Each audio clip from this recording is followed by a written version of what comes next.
Welcome back to Legends with Durka, where the next update is fast approaching with some exciting new ships, starting with the Belfast 43 as the new campaign ship, and early access to the Pan-European Tech Tree Destroyer line. There will be a couple other standalone new premium ships in addition to some returning favorites that many will be eager to see, so without further ado, sit back, relax, let's dive into this update.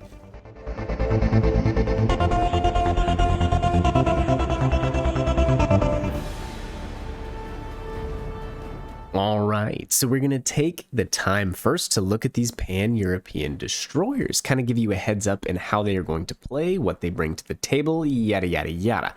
Again, they are going to be in early access, so that means they will only be available through crates. Keep in mind, every 20 big crates is going to be a part of the guarantee system. Every 20 crates, you will get one of these early access destroyers. All will be available except the Tier 7 destroyer. He won't come to the game until the next update 5 weeks from now. 30 crates will get you in the running for the Friesland if you do not already have her. On that note, she will be available for Global XP. Really fun, great gunboat. If you're curious about her, I think I have an old video on her that you could go check out. The Bliskowica will also be available as well. I think it will be a prize in the crates. I didn't see that specified, but. So, what do these Pan-European destroyers have to offer? Well, for starters, I would say they are not going to be the easiest destroyers to play, so brace yourself for that. Temper your expectations. They do not have smoke screens, which is a crutch that a lot of destroyers rely on, myself included, so we can already begin to think about the French destroyer line, La Fantasque, the Quellen, Les Terribles, Kleber, etc. I think they can be good, but they can also be very difficult to play without smoke. They are, however, going to have decent guns that look like they get incrementally faster firing rates as you move up the tiers. Of course, you know, that seems pretty standard. They are going to have super fast torpedoes. They have low yield though, so they don't do a lot of damage when they hit. They do reload quickly, I believe, from what I have watched on the PC version of the game, and they're very fast in the water, so think 80 knots or more. These things are going to be blazing fast. If you spec into it, subsurface venture, fishy, blah, blah, blah, you could have lightning fast torpedoes, the fastest torpedoes in the game. The higher tier destroyers, I'm guessing tier 6 and 7, they're going to have repair party consumables that could give you back a few thousand health apiece. On PC as well, they get defensive AA, so hopefully that will be a consumable for these higher tier DDs as well. Again, I'm thinking tier 6 and 7, that would be nice. These ships do have good anti-aircraft capabilities, but again, without a smokescreen, you're going to need it. Now, worth noting, with these Pan-European destroyers, we're going to have 3 different commanders that we could use to helm them. For starters, we have the original Jerzy Swirsky. He is the gunboat commander. He's been around since near the beginning of the game. He was available if you bought the Bliskowica and then the Orkan. Now, when buying those ship packages, you get Konrad Helfrich. He is more of the generalist commander that you could use for a DD, a cruiser, or a battleship. He is basically the George Dewey for the Europeans. Now, the newest commander, new to us in this update, and the one that I will probably be running on these Tech Tree Pan-Euro destroyers, his name is Stig Hansen, and he is going to be a torpedo boat commander. I think using him with subsurface venture, torpedo safari, etc. will make a very good torpedo boat build for these new Pan-Euro destroyers. We will obviously deep dive that more once we get our hands on the ships and start testing them and get you guys some more information on that. Now, on this same subject, there will be a standalone Tier 6 Premium Pan-European destroyer available in the store called the Oland, I guess is how you pronounce it. The Oland was the lead ship of her class with 4 destroyers planned and 2 built. She was constructed with lessons of World War II naval battles in mind. Becoming the biggest destroyers of the Swedish Navy, she and her sister ship were in service up until 1979. In-game, strong AA suite, defensive AA consumable, repair party, and powerful torpedoes. But of course, no smoke generator, just like the Tech Tree counterparts. Another standalone premium ship is going to be the battleship Myogi at Tier 4 for the IJN, the Imperial Japanese Navy. Myogi is based on Project B40, a precursor designed to the Congo class. She sports 6 powerful 14-inch guns, that's 356 millimeters, with 2 of those turrets being placed at the rear of the ship. Myogi is pretty quick and sports a respectable AA and secondary outfit for her tier, so I think that could be a pretty interesting ship. Congo was always one of my favorite battleships at Tier 4. I loved how quick she was. You know, when most of the battleships of that tier were running around at 18 knots, Congo was blazing fast as a battle cruiser and is a lot of fun to play, so I am curious to see what Myogi brings to the table. Now for the campaign. We are getting Belfast 43. She is a Tier 7 version of the cruiser that we all know and love. She is going to have AP and HE shells and close to American ballistics. So if we're pretty used to how Belfast shoots, slow shell velocity, high arcs, but it's great for shooting over islands from cover. Belfast 43, she is going to have 2 triple tube torpedo launchers, and I am sure they can be single stack fired like most Royal Navy ships can.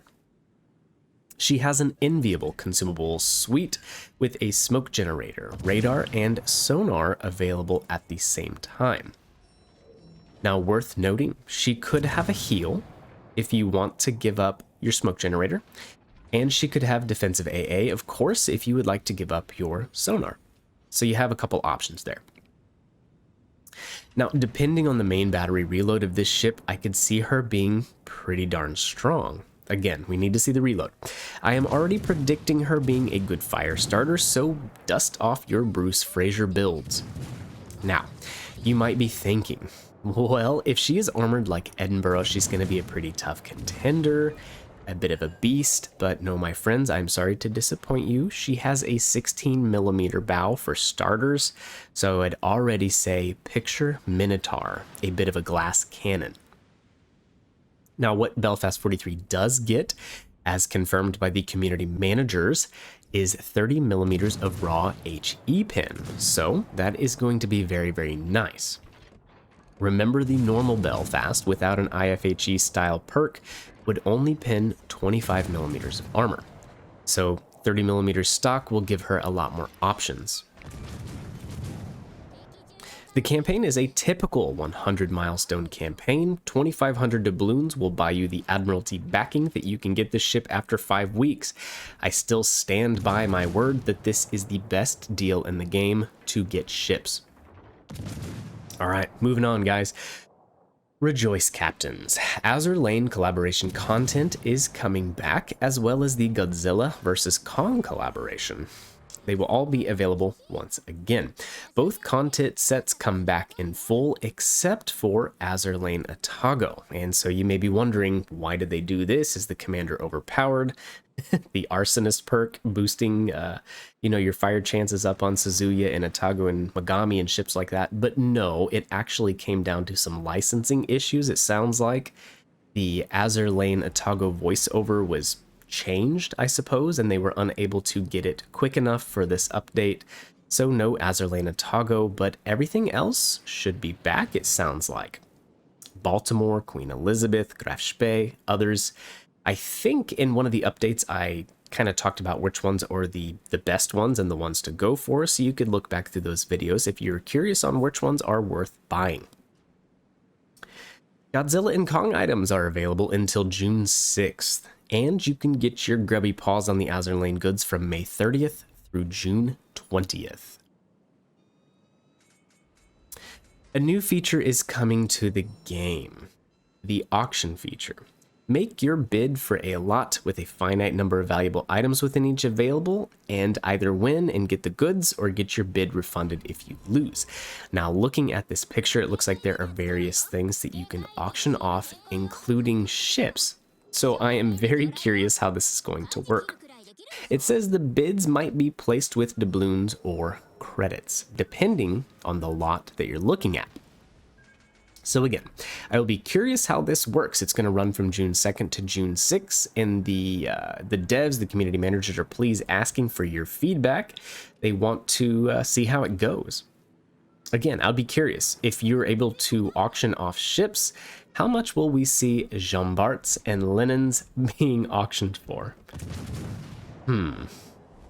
Arena is back again with 3 seasons available. The arms race bonuses come back too, except for the one that restores health points, just like you asked. Now, who the hell asked for that? I mean, I think the health bonus one was about the only one that I really cared to get. I think it made it the most interesting. You could get these crazy damage games. It was a lot of fun.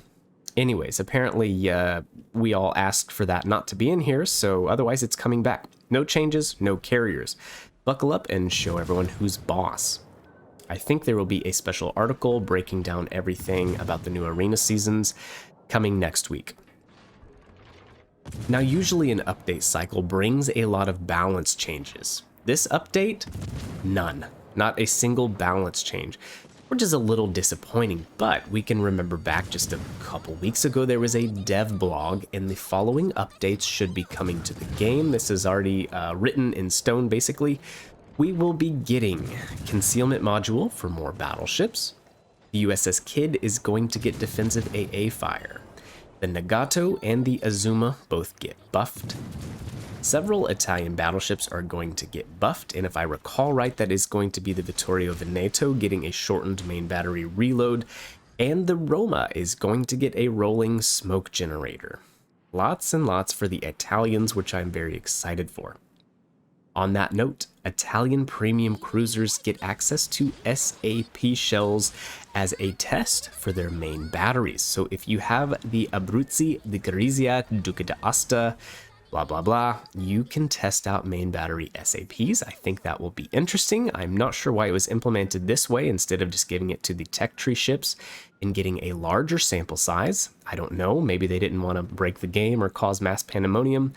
Some of these ships are kind of rare because they're not known for being super strong, so perhaps they wanted just a smaller sample size to, you know, not totally nuke every single lobby if they turn out to be extremely overpowered.